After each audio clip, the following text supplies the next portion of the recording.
Mga kapuso, tuloy-tuloy ang paglapit sa Philippine Area of Responsibility ng bagyong may international name na Bebingka.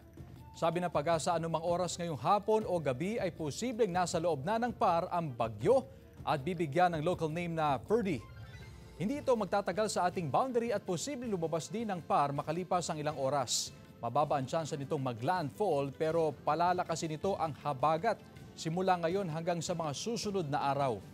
Base naman sa datos ng Metro Weather, mataas ang tsansa ng malawakang ulan sa Ilocos Provinces, La Union, Pangasinan, Benguet, Tarlac, Nueva Vizcaya, Nueva Ecija, Quirino, Isabela, Aurora, Pampanga at Bulacan. May malalakas na ulan sa maraming lugar kaya maging alerto sa banta ng baha o landslide. Malaki rin ang posibilidad ng pag-ulan sa iba pang bahagi ng bansa.